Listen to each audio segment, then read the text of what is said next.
கடகராசிக்காரர்களே, ஒரு நிமிஷம் கவனிங்க. இந்த வீடியோவை நீங்க தவற விட்டீங்கன்னா, நீங்க எதிர்பார்க்காத ஒரு விஷயம் நடக்கலாமுங்க. நீங்க இத சும்மா ஒரு வீடியோன்னு நெனச்சு பார்க்காதீங்க. இது உங்க வாழ்க்கைக்கு வந்திருக்கும் ஒரு அறிவிப்புங்க. சமீப காலமா உங்க மனசுல ஒரு அழுத்தம், காரணம் தெரியாம ஒரு பயம், இரவு தூங்கும்போது கூட ஏதோ சரியில்லன்னு ஒரு ஃபீலிங். இது எல்லாம் ஏன் தெரியுமா? உங்க வாழ்க்கையில ஒரு பெரிய மாற்றம் வரப்போகுதுங்க. ஆனா அதுக்கு முன்னாடி ஒரு சின்ன எச்சரிக்கைய கடவுள் தராருங்க. நீங்க இத கவனிக்காம விட்டீங்கன்னா, ஒரு வாய்ப்பு கைவிடப்படலாமுங்க. அல்லது ஒரு உறவு, ஒரு பண விஷயம் உங்க கையில இருந்தே நழுவி போகலாமுங்க. ஆனா பயப்படாதீங்க. இதுக்கு ஒரு வழி இருக்குதுங்க. இன்னும் நேரம் இருக்குதுங்க.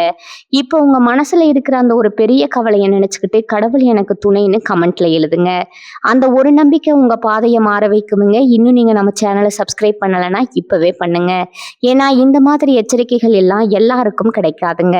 வாங்க உங்க வாழ்க்கையை மாற்றக்கூடிய அந்த ரகசியத்தை இப்பவே தெரிஞ்சுக்கலாமுங்க.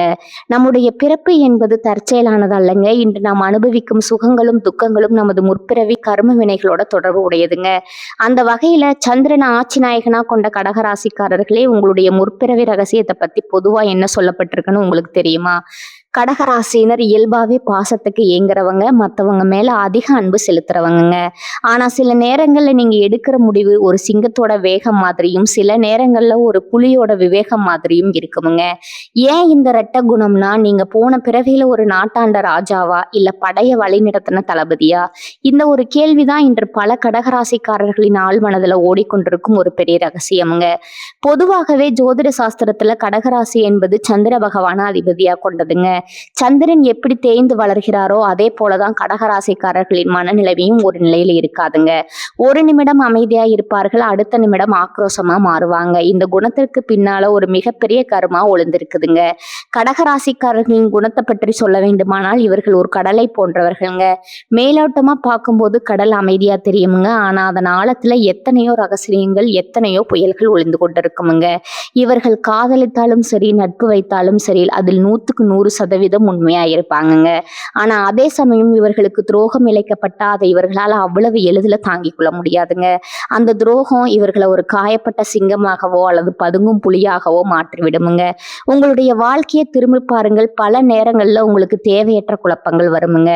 நான் ஏன் இவ்வளவு கஷ்டப்படுறேன், நான் யாருக்கும் கெடுதல் நினைப்பதில்லையே, பிறகு ஏன் எனக்கு மட்டும் இந்த சோதனைகள்னு நீங்க பல முறை கண்ணீர் சிந்தியிருப்பீங்க. இந்த இடத்துலதான் அகஸ்தியர் முனிவர் சொல்லும் முற்பிறவி ரகசியம் வேலை செய்துங்க. ஒருவேளை நீங்க முற்பிறவியில ஒரு தேசத்தாண்ட மன்னரா இருந்திருந்தா இன்று உங்களிடம் அந்த அதிகார தோரணை இருக்குமுங்க. எதையும் கட்டளையிடும் குணம் இருக்குமுங்க. ஆனா அதே சமயம் ஒரு மன்னருக்குரிய தனிமை உங்களை வாட்டுமுங்க. சுற்றி 1000 பேர் இருந்தாலும் மனதுல ஒரு வெற்றிடம் இருந்து கொண்டே இருக்குமுங்க. இன்னொரு பக்கம் நீங்க ஒரு தளபதியா இருந்திருந்தா உங்களிடம் அந்த போராட்ட குணம் எப்போதுமே இருக்குமுங்க. ஒரு தளபதி எப்போதும் விழிப்புணர்வோடு இருப்பாருங்க. எப்போதும் பகைவன் தாக்குவான்னு தெரியாத ஒரு சூழல்ல வாழ்ந்த அந்த ஆன்மா இந்த பிறவையிலும் யாரையும் அவ்வளவு சீக்கிரம் நம்பாதுங்க. யார் நம்மளை முதுகுல குத்துவாங்களோங்கிற ஒரு பயம் அல்லது சந்தேகம் உங்க ஆழ் மனதுல எப்போதும் இருந்து கொண்டே இருக்குமுங்க. இதனாலதான் நீங்க பல நேரங்கள்ல மற்றவர்களிடமிருந்து உங்களை தனிமைப்படுத்திக் கொள்கிறீங்க. கடகராசியின் சின்னம் நண்டு எப்படித்தான் ஓட்டுக்குள்ள ஒளிந்து கொள்ளுமோ அதே போல நீங்களும் உங்க உணர்ச்சிகளை ஒரு கடினமான ஓட்டுக்குள்ள மறைத்து வைத்திருக்கீங்க. வெளியே பார்ப்பதற்கு நீங்க மிகவும் பிடிவாதக்காரராகவோ அல்லது கோபக்காரராகவோ தெரிஞ்சாலும் உங்க உள்ளுக்குள்ள ஒரு பச்சிலம் குழந்தை ஒளிந்து கொண்டு இருக்குதுங்க. அந்த குழந்தைக்கு தேவை அன்பும் அங்கீகாரமும் மட்டும்தாங்க. ஆனா அதை வெளிப்படையா கேட்க உங்களுக்கு தெரியாதுங்க. உங்களுடைய இந்த இரட்டை குணமே உங்களுக்கு பலமாகவும் மாறி இருக்குதுங்க, பலவீனமாகவும் இருக்குதுங்க. ஒரு சிங்கத்தை போல நீங்க சீரும் போது உங்களை எதிர்க்க யாராலும் முடியாதுங்க. அந்த நேரத்துல உங்க வேகம் அபரிமிதமா இருக்குமுங்க. காரியங்களை முடிப்பதுல நீங்க கில்லாடியா இருப்பீங்க. ஆனா அடுத்த சில நிமிடங்கள்லயே ஒரு புலியின் விவேகத்தோட யோசிக்க தொடங்குவீங்க.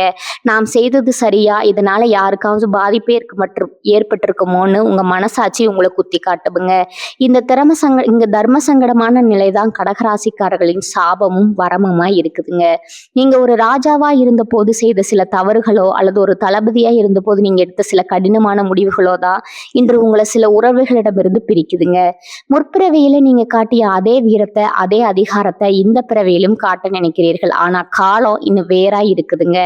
அந்த ஆன்மாவின் தேடல் இன்னும் முடிந்த பாடில்லைங்க. ஏன் உங்களுக்கு மட்டும் அதிக எதிரிகள் உருவாகிறார்கள்? ஏன் நீங்க உதவி செய்தவர்களே உங்களுக்கு எதிராக மாறுகிறார்கள்? இதற்கெல்லாம் காரணம் உங்க ரத்தத்துல ஊறியுள்ள அந்த தலைமை பண்பு தாங்க. நீங்க யாரையும் சார்ந்து இருக்க விரும்புவதில்லை. ஒரு ராஜாவாகவோ அல்லது தளபதியாகவோ இருந்த உங்க ஆன்மா இப்போது யாருக்காகவும் அடிபணிந்து போவதை வெறுக்குதுங்க. சுயமரியாதைன்னு வரும்போது நீங்க உயிரையே கொடுப்பீங்க. இந்த குணம் மத்தவங்களுக்கு தலைகணமா தெரியலாமுங்க. ஆனா அது உங்க பாரம்பரியம்ங்க. அகஸ்தியர் முனிவர் தன் ஓலைச்சுவடியில சொல்வது போல கடகராசிக்காரர்கள் இந்த பிறவியில கற்றுக்கொள்ள வேண்டிய மிக முக்கியமான பாடம் சகிப்புத்தன்மைங்க. ஒரு சிங்கம் வேட்டையாடும் போது எவ்வளவு பொறுமையா காத்திருக்குமோ, ஒரு புலி பதுங்கும் போது எவ்வளவு வேகத்தை காட்டுமோ, அதே நிதானத்தை உங்க வாழ்க்கையிலையும் கடைபிடிச்சீங்கன்னா இழந்த அந்த ராஜ வாழ்க்கையை நீங்க மீண்டும் அடைய முடியுமுங்க. உங்க மனதுல ஓடும் அந்த ஓயாத அலைகளுக்கு பின்னால எத்தனையோ போர்க்களங்களின் நினைவுகள் இருக்கலாமுங்க. எத்தனையோ வெற்றி கோட்டைகளின் வாசம் இருக்கலாமுங்க. இன்று நீங்க சாதாரண ஒரு மனிதனா தெரிஞ்சாலும் உங்க உள்ளுக்குள்ள ஒரு சாம்ராஜ்யமே ஒளிந்து கொண்டு இருக்குமுங்க. அந்த சாம்ராஜ்யத்தை மீண்டும் தட்டி எழுப்ப உங்களுக்கு தேவையானது வீரம் மட்டுமல்லமுங்க, விவேகம் கலந்த அன்பும் தாங்க தேவை. நீங்க ராஜாவா இருந்தாலும் சரி, தளபதியா இருந்தாலும் சரி, உங்க கைகள்ல இருக்கும் அதிகாரம் இப்போது அன்புங்கிற ஆயுதம் தாங்க. அதை சரியா பயன்படுத்தினீங்கன்னா இந்த உலகையே உங்க வசப்படுத்தலாமுங்க.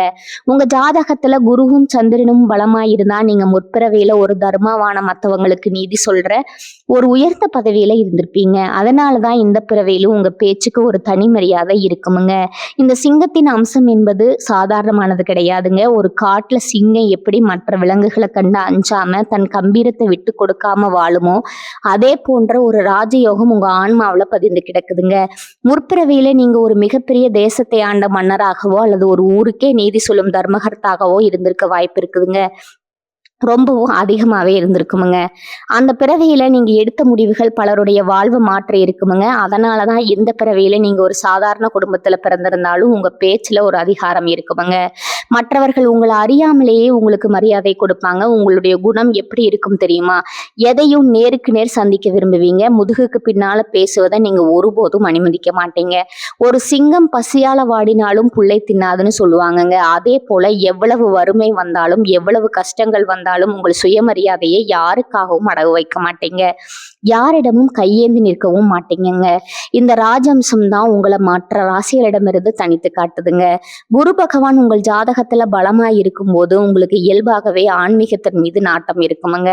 தானம் தர்மம் செய்வதுல உங்களுக்கு நிகர் நீங்களாகவே இருப்பீங்கங்க.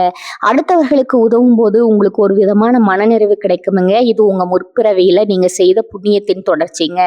அந்த பிறவியில நீங்க தர்மம் செய்த கைகள் என்பதால இந்த பிறவியிலும் உங்களை அறியாமலேயே உங்க கைகள் மற்றவர்களுக்கு உதவுங்க. அதே சமயம் செவ்வாயின் ஆதிக்கம் இருந்தா நீங்க ஒரு வீரமான போர் வீரனா அல்லது தளபதியா இருந்திருப்பீங்க. எதற்கும் அஞ்சாத குணம் உங்களுக்கு இதனாலதான் வருதுங்க.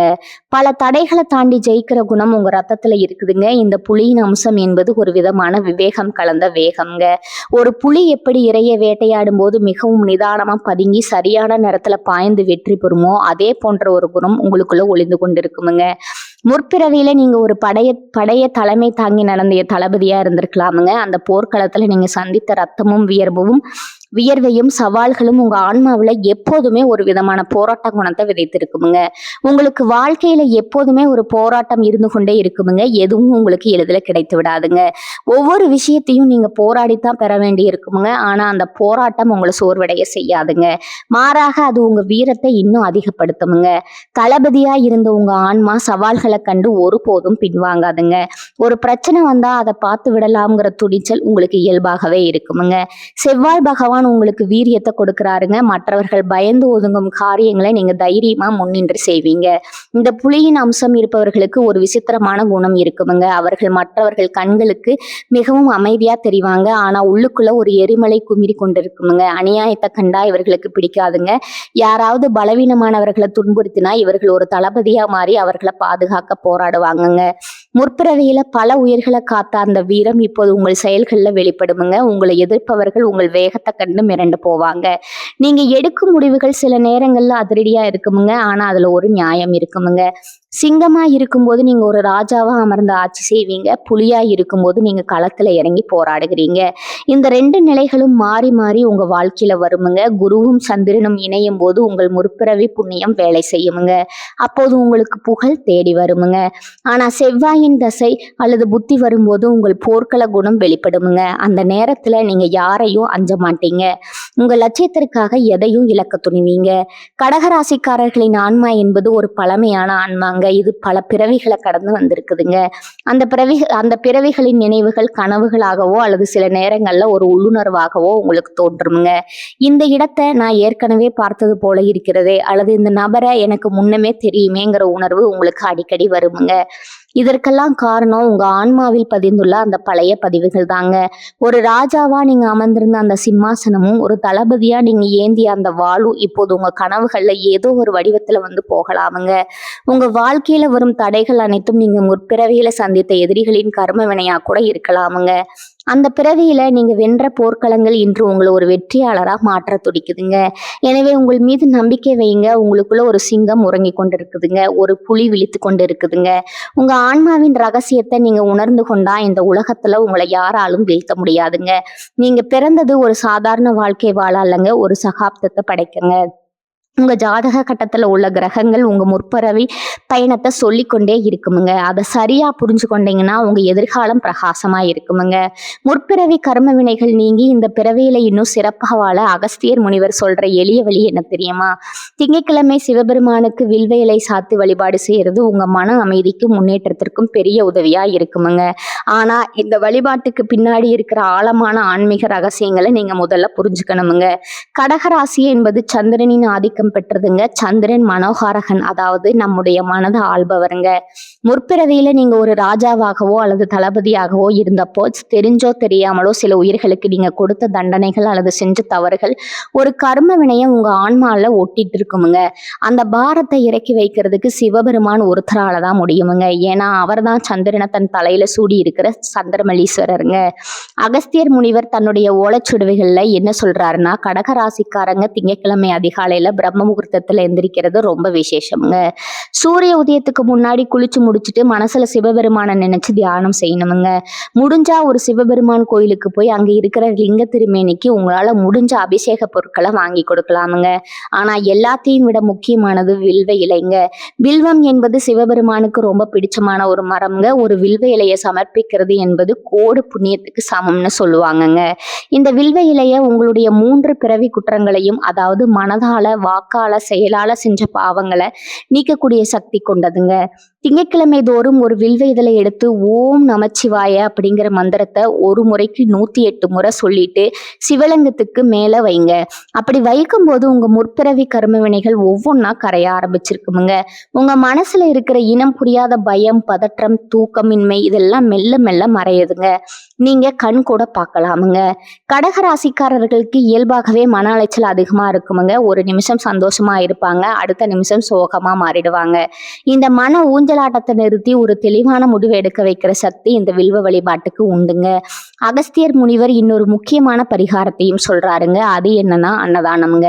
முற்பிறவியில நீங்க ஒரு அதிகாரமிக்க பதவியில இருந்தப்போ உங்ககிட்ட பசியோட வந்தவங்களை நீங்க கவனிக்காம விட்டுருக்கலாமுங்க.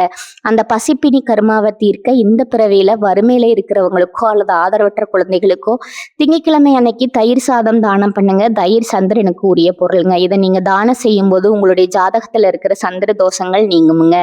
அதே போல பசுமாட்டிற்கு அகத்திக்கீரை கொடுக்கறதும் கடகராசிக்காரங்களுக்கு ஒரு மிகப்பெரிய கர்ம விமோச்சனமா அமையுமுங்க. பசுவின் உடல்ல 3,000,000 தேவர்களும் வாசம் செய்யறாங்க. ஒரு பசுவுக்கு நீங்க செய்யற உபகாரம் உங்க முன்னோர்களோட ஆசீர்வாதத்தை உங்களுக்கு கொண்டு வந்து சேர்க்குமுங்க. சிவன் கோயிலுக்கு போறப்போ அங்க இருக்கிற நந்தி பகவானோட காதுல உங்க கஷ்டங்களை சொல்லி வருத்தப்படாதீங்க. மாறாக தர்மம் நிலைக்கட்டும்னு வேண்டிக்கோங்க. ஏன்னா நீங்க தர்மத்தின் வழியில நடந்தாலே சிவபெருமான் உங்க கூடவே இருப்பாருங்க. அகஸ்தியர் முனிவர் சொல்ற மாதிரி மந்திரங்களை விட மனசுதான் முக்கியம்ங்க. நீங்க எவ்வளவு பெரிய யாகம் செஞ்சாலும் வராத பலன் ஒரு சொம்பு தண்ணி அன்போடு சிவலிங்கத்துக்கு ஊத்துனாலே கிடைச்சிருமுங்க. அன்பே சிவம்ங்கிறத நீங்க உணரணுமுங்க. உங்க முற்பிறவி கர்ம வினைகள் கழியும் போது உங்க வாழ்க்கையில முட்டுக்கட்டையா இருந்த பிரச்சனைகள் எல்லாம் தானாகவே விலகுமுங்க. தொழில்ல நஷ்டம், குடும்பத்துல சண்டை, ஆரோக்கிய குறைபாடு இது எல்லாத்துக்கும் மூல காரணம் உங்க ஆன்மா சுமந்துட்டு இருக்கிற பழைய நினைவுகள் தாங்க.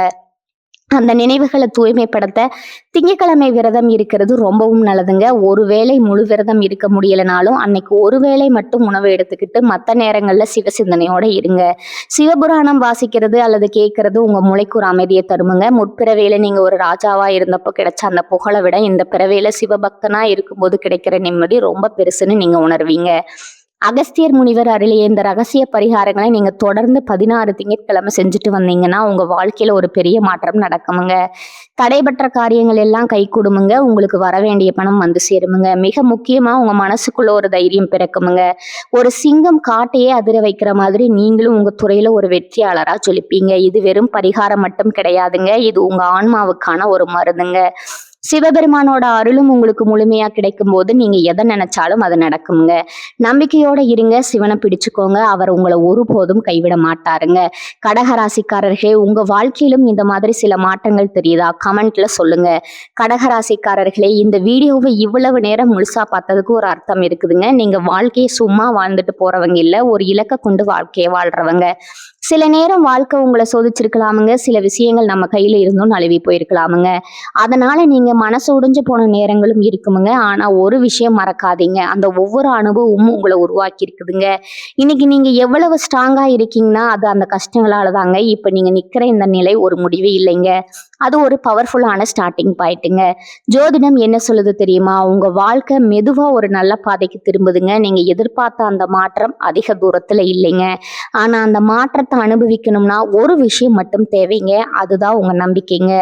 நீங்க உங்களை நம்பணும், உங்க முடிவுகளை நம்பணும், உங்க பாதையை நம்பணும். ஏன்னா நீங்க நம்புற அளவுக்கு தான் வாழ்க்கை உங்களுக்கு திரும்ப கொடுக்குமுங்க. இப்ப இருந்து என்ன ஆகுமோன்னு பயப்படுறதை விட்டுட்டு என்னால முடியும்னு நம்ப ஆரம்பிங்க. அந்த ஒரு மாற்றம் உங்க வாழ்க்கையை முழுக்க மாற்றுங்க. நீங்க தோல்வியை பார்த்தவங்க இல்ல, நீங்க கத்துக்கிட்டவங்க. நீங்க தள்ளப்பட்டவங்க இல்லைங்க, நீங்க மேல ஏறுற வழியில இருக்கிறவங்க. இப்போ ஒரு நிமிஷம் கண்களை மூடுங்க. உங்க வாழ்க்கை எப்படி இருக்கணும்னு நீங்க நினைக்கிறீங்களோ அந்த காட்சியை மனசுல நினைச்சு பாருங்க. அது சாத்தியம் இல்லைன்னு யாரும் சொல்ல முடியாதுங்க. ஏன்னா அந்த சக்தி உங்களுக்குள்ள இருக்குதுங்க. ஜோதிடம் உங்களுக்கு வழிகாட்டுதுங்க. ஆனா அந்த வழியில நடக்கிற சக்தி, தைரியம், முடிவு அது முழுக்க உங்க கையில தாங்க இருக்கு. இப்ப இருந்து ஒரு முடிவு எடுக்கணுமுங்க. என்ன நடந்தாலும் நான் முன்னேறி போவேன், என்ன தடைகள் வந்தாலும் நான் நிக்க மாட்டேன், என் வாழ்க்கையை நான் மாற்றுவேன். இந்த முடிவை நீங்க எடுத்த அந்த நிமிஷத்துல இருந்து உங்க வாழ்க்கை மாற ஆரம்பிச்சிருக்குமுங்க. நம்பிக்கையோட இருங்க. பாசிட்டிவா நினைச்சுக்கோங்க. நீங்க டிசர்வ் பண்ற அந்த சந்தோஷம், வெற்றி, அமைதி அது உங்களை கண்டிப்பா தேடி வருமுங்க. கடகராசிக்காரர்களே, நீங்க சாதிக்க பிறந்தவர்கள், நீங்க ஜெயிக்க பிறந்தவர்கள். நல்லதே நடக்குமுங்க. நிச்சயமா நடக்குமுங்க. வாழ்க வளமுடன். நன்றி, வணக்கம்.